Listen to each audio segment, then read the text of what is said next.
My name is Paula Harris, and I'm an international photojournalist, and I'm very honored today to be in Toronto, Canada, May 7th, 2010, to interview the Honorable Paul Hellyer.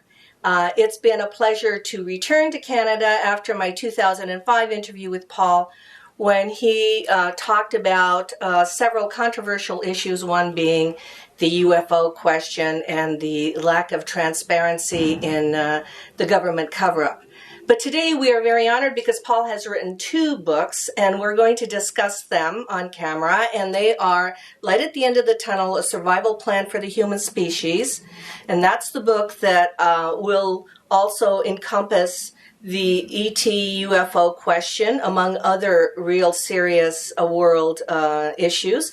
And Paul's book on A Miracle in Waiting, Economics That Makes Sense. And this book for Paul is a real masterpiece of economics. He's done a great deal of study on this.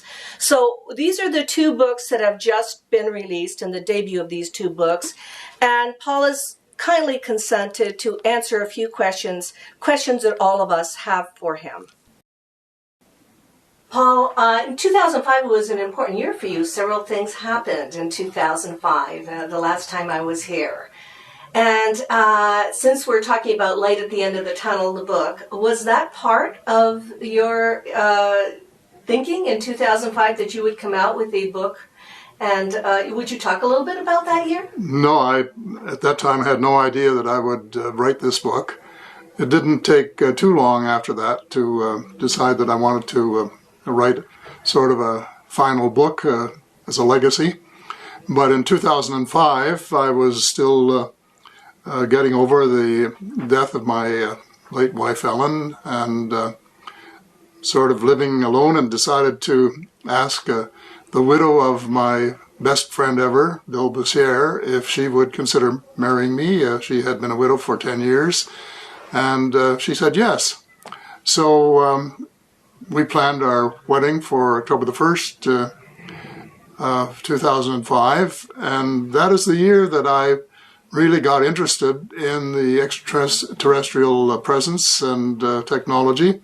Really for the first time. I had been Minister of National Defense in Canada and had received reports on sightings, which said this one was a natural phenomenon, this one's was not explained, but never really been into it. But that year, I read Colonel Corso's book, A Day After Roswell, and came to the conclusion that it was real and that this was an important issue. And so I made a statement at an exopolitics symposium at the University of Toronto, and said UFOs are as real as the planes flying over your head, and that it's time that the United States government started coming clean on what it's all about, because there are very important military and economic issues that have to be addressed. And how can you address a question which relates to a subject that people don't even won't admit exists?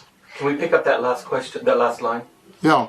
How can you discuss a question which the United States government doesn't officially recognize as being on the radar? You told me also in an informal conversation that you thought this was going to be a one-shot deal. You thought you were just going to appear, I think it was the University of Toronto, and ask the important questions that you asked and make the important statements that you made, and then all at once, 5 years later, we're still, is it intriguing you? Is this why? Well, I had no idea.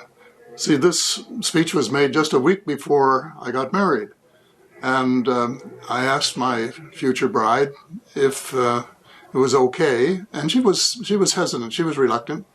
But I said, well, this will just be a one-off shot. I'd want to get this out in the open for discussion. And she said, okay, to go ahead. Well, little did I dream where it was going to lead, because, of course, after I was public, then people wanted to talk to me, and I wanted to do some research. I have been saying that I was just in the kindergarten of UFO knowledge in 2005. I'm probably in grade 5 or 6 now, after doing a lot of research in the intervening 5 years, and I have read many, many books, and I now know more about the subject than majority of people, and I felt when I thought of writing another book as a legacy that I should include a chapter, a primer really, on the subject of the extraterrestrial presence and technology, and also to make a plea for full disclosure, because the implications of what has been going on secretly in the last 50 or 60 years are really profound, and most people haven't any idea how important the revelations could be to their future as a species. Paul, you said you became very interested in the question because of policy issues and sociological issues, and your book, Light at the End of the Tunnel, A Survival Plan for the Human Species, has actual first-hand information because you spoke to quite a few people. Some of the people that you spoke to are people like Travis Walton, Fire in the Sky, Colonel Halt from the Bentwaters case in England, Nick Pope, who worked for the Ministry of Defense in England, Dr. Edgar Mitchell, Apollo 14 astronaut Shirley MacLaine, and several other people who are first-hand sources for the whole UFO question. It isn't just that you read the books. Would you tell me, while you were speaking to all these people, what was going on in your mind and which person you found the most, not shocking, but the most impressive of all your research? Well, when you use the word impressive, they were all impressive. So I wouldn't want to single out one for that. I first of all, as you know, was briefed by a number of very knowledgeable people, including Dr. Stephen Greer, who gave me a 3-hour briefing on the people that he had assembled, the 400 contacts of people from all walks of life who knew much from personal experience about this subject. And then, as I went along, I wanted to talk to other people, and for example, I wanted to interview a couple of contactees, and they included Travis Walton, whose story was just, tremendously interesting. And I talked to him for a long while, over a couple of days, and was totally convinced that he was telling the truth. But you learn a lot from talking to these people. He had a heck of a time when he was dumped off 5 days later after his abduction, convincing people that it wasn't all a ruse. And he said the division was about 50-50, about half of his friends and relatives believed him and about half didn't. It took him a long while to recover psychologically from the experience. Another contactee that I interviewed at great length was Jim Sparks. And Jim has been abducted probably more often than anybody else that I've talked to. And he was tremendously interesting because at the outset he would fight these people and swear at them and do all of these things. Eventually he came to the point where he trusted them, and they trusted him, and he got a lot of information. And he wrote a book about his experience, and he gave me permission to use one of the most interesting quotes from that book, several pages actually, of a dialogue he had with the extraterrestrials, in which they indicated their concern about what was happening on Earth, that we were fouling up our rivers and our lakes and fouling up the air that we breathe with particles and really destroying our natural environment. And they're concerned about this, and they wanted him to tell the world about it. And so they of course encouraged him to pass the word along, which he's been doing both in lectures and through his book, but also to plump for amnesty for a lot of people in the event that the government does decide to open up the windows a little bit and let the light shine in. And the reason for that was because some of the people involved in what they call the black operations, the reverse engineering of the technology that came from the crashes and other contact with the extraterrestrials, is so interesting and so secret that certain elements of the United States government wanted to keep it secret even from their political leaders. And they've been working underground for years and years and years, and heaven only knows what they've accomplished, but in my opinion, it would be a very great deal. And certainly one of the things that I want to know is whether, in fact, they have developed exotic fuels like zero-point energy and cold fusion, as some people who have worked there have indicated that they have, because this is the way that we could transform our world in a time frame of maybe 10 years or so, and save it from global warming. And of course, the other thing I say in the book is that even if that is not true, that the extraterrestrials would give us that technology if we asked them to, because they want us to save our world as a habitable place for ourselves and for their visits. These are some very incredible witnesses, and Stephen Greer, you mentioned the Disclosure Project of 2009, where he has military people, apart from military intelligence people who are involved. So this is a real cover-up. It's not something we're inventing, and it's very complicated, Paul, isn't it? Because the United States government still has not admitted that Roswell was real. We're still at a mogul balloon with crash test dummies. No, they're still maintaining the fantasy that it was a balloon, and it's, and so many people know that that's a lie. Okay, can I cut here? If you have to kind of repeat the information in her question, otherwise people don't know you're talking about Roswell. Oh. So he was talking, but he didn't mention Roswell, so we don't know. Okay, so what'll happen is you will keep my question in there, right? If you want, but I have the mic on him. I'm picking it up, but it's we can do it however you want. Okay, just say in the Roswell incident, you're correct. Okay, camera's rolling. In the case of the Roswell crash, for example, they still claim that it didn't happen. But there were witnesses of all kinds who say it did. And the cover-up was in fact a lie, and that's what I call it in my book. And they started working on reverse engineering immediately after that, and had some of the best brains in the United States working on it, and have had ever since. So the distance they have come in 60 years or more is I'm sure, incredible, and that they have developed probably spaceships, and they have probably developed exotic fuels, and there are all sorts of things that the United States people and the people of the world have a right to know about. And that's the reason that we should never give up until there is full disclosure. But this has to be done by Congress. This has to be done by the people who have been funding them without knowing what they were funding. Because it's not something that one person would want to undertake on their own, say the president, for example, because I think it's just too dangerous. But then once they decide to go this route, they should grant an amnesty, as Jim Sparks suggested after talking to the extraterrestrials, so that people will be able to talk honestly under oath and not fear the consequences if they have committed some sort of major or minor crime in the course of their careers.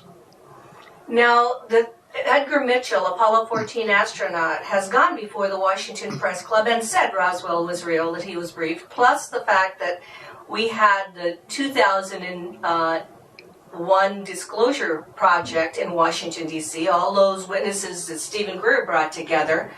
We couldn't have more witnesses.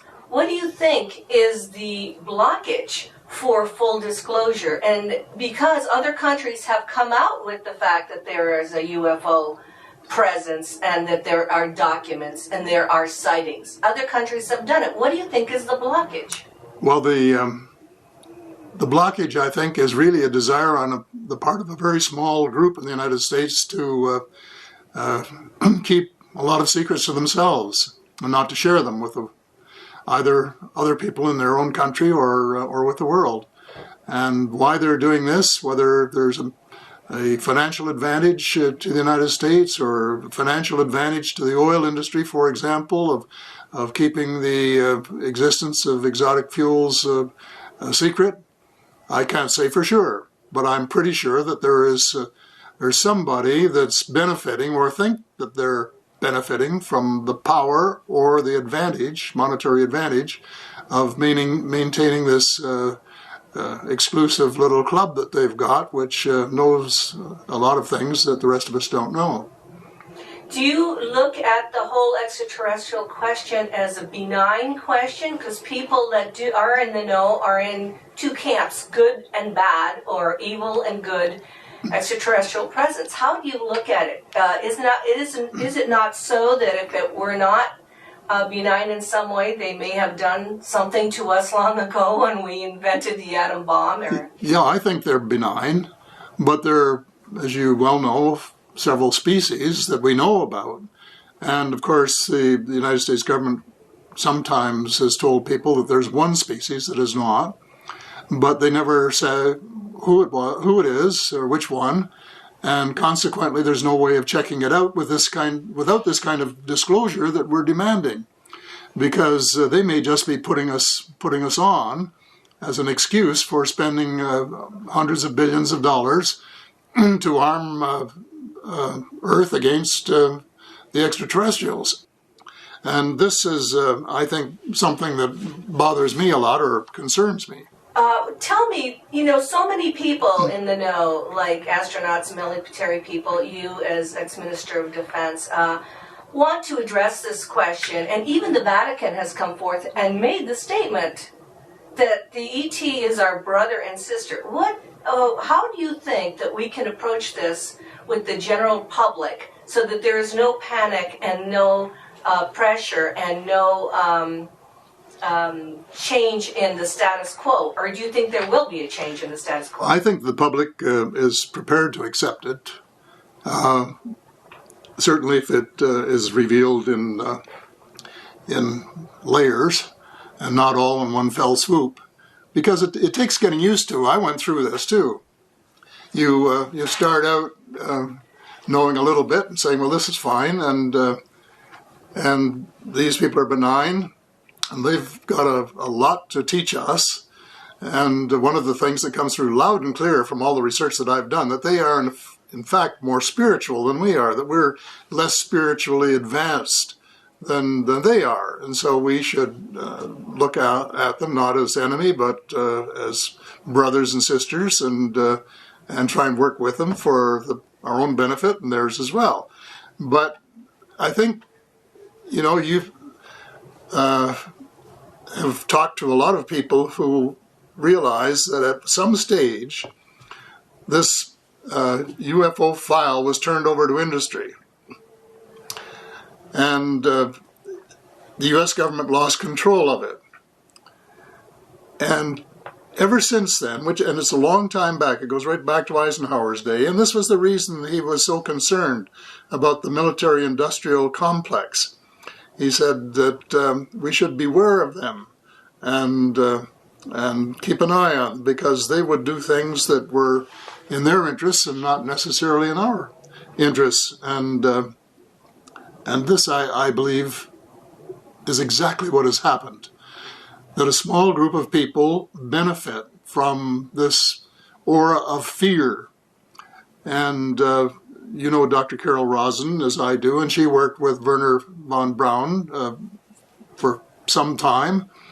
And he kept warning her after he sort of mellowed that this industrial military complex had to have an enemy in order to justify such huge military expenditures when people are starving all over the world and dying from lack of medical care and so on. And he said first it will be the communists, and they had a good run at the communists. And then he said it will be the terrorists, and now they're having a good run at the terrorists. And then he said it will be the extraterrestrials, and now they're trying to get money to establish a base on the moon and do other things, which some of us feel is probably more military oriented than it is scientifically oriented, at least as much so. And without really the American people ever having given sanction, they have no mandate to do that. No government has run on the platform of spending public money for the militarization of space. On the contrary, I think most people say, hey, this is a common area. It should be available for the utilization of all mankind and for the betterment of all mankind.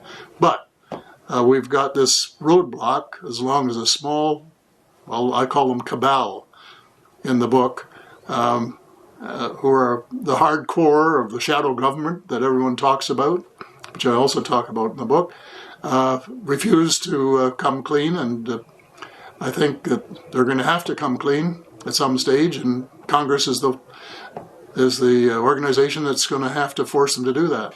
And your book is very comprehensive because you talk about all of these and the way we should approach other civilizations in the world. And you use as the most powerful phrase the golden rule. Can you give us some ideas how we can change our worldview so that we are not a warring species killing each other, we are not judgmental over people that do not look like us or live like us? Can you imagine if it were aliens? And how can you give us some ideas how this can be accomplished? Because I know this is your passion. Well, I think we live in an unhappy world where many things are going wrong, and I start my book out by saying I think we have about 10 years to turn around and convert from fossil fuels to a new exotic energy or energies, not the 30 or 40 years that all the politicians are talking about, because that, in my opinion, will probably be too late. And the global warming will proceed to the point where some countries are devastated, like Bangladesh, for example, which could wind up underwater, and many of the Pacific Islands, and maybe eventually Manhattan, who knows. And so we're headed hell-bent for our own destruction if we don't change. And yet you go back and read history, and I have a section on this, of almost every major religion at some stage has taken on some other major religion and attempted to kill them off, or some of them, while at the same time proclaiming in their basic rules that they believe in treating other people the way they would want to be treated. And yet in action, they do just the opposite. And I'm calling for a year of forgiveness, where all of the people who have fought others over the last 2,000 years or more forgive whoever did it, and it's two ways in almost every case, and then start cooperating in building the kingdom of God, which I define as a world where everybody has enough to eat, and some clean water to drink, and a roof over their head, and enough clothes to be decent, and sufficient access to education to give them a reasonable opportunity to be able to use their skills creatively. And this would produce really the kind of world that we all talk about and dream about and hope about, but do very little about. And it's interesting, if you want to go back to the UFO thing for a minute, that one of the early Canadian pioneers in this field, Wilbur Smith, who had access to information from the star visitors, as some of us like to call them, said that we've reached the stage, and certainly he got this from them, where we have to choose between good and evil. And if we keep on doing evil against our fellow man, in the generic sense, the world is doomed. Whereas if, on the other hand, we were to choose doing good in all of the ways that are open to us, and especially with all of this technology, then we could create a world which would be absolutely stunning in the opportunities that it provides for everyone. So this is the point that we're at, and I think the extraterrestrials are very, very interested in which way we go, whether we go forward, which I would say was the way of cooperation, or whether we just keep on saying, well, my power or my wish to be president of this country or to be the dictator of this country or whatever is such and so strong, and I have such a reason for it that I'll be glad to use armed forces to kill my enemies and lock them up if they get too powerful, and so on. In other words, the things that we've been doing and are still continuing to do in many parts of the world. Your book is very, very personal. The area of the exotic alternatives to fossil fuels the area of world political cooperation using the golden rules, because you tend to put yourself in the other person's moccasins, and the revamping of the planetary monetary system, and transparency in government. Of those things I mentioned, can you talk to me about the one issue that's near and dear to your heart, and finally tell us how maybe we could fix it? Well, the issue that is most urgent at the moment is changing the world monetary system, the banking system. And this is a long story, and I know you don't want to spend a lot of time on it, but it is critically important. The banking system that we have is, to put it bluntly, legalized fraud, to put it in bold terms. And we have to change it for the benefit of all. There are many things in my book that you will know from having read it, where I talk about the world being run by a very small group of elite people who are immensely wealthy and who want to stay that way. They want to have the stranglehold on the resources and the wealth of the world. And so they have introduced globalization, which really hasn't benefited anybody except them in a tangible way. And they want to keep a banking system which has brought more than 25 recessions and depressions in the United States in the last 120 years. And now, after one of the most serious meltdowns, well, the most serious meltdown since the Great Depression, they're pretending that they're fixing the system when they're not. It's just a pretense. And they're pretending to slap the hands of the bankers who are responsible for it, and it is just a tap in the hand. It's like finding a prostitute $20 for being on the street, knowing that she's going to go back out the next night and earn more than that. And the banks are doing exactly the same thing. They're just laughing all the way to their balls. So this is a profound area. Maybe it might be interesting if I could just go through a bit of the history in maybe 3 or 4 minutes or 5.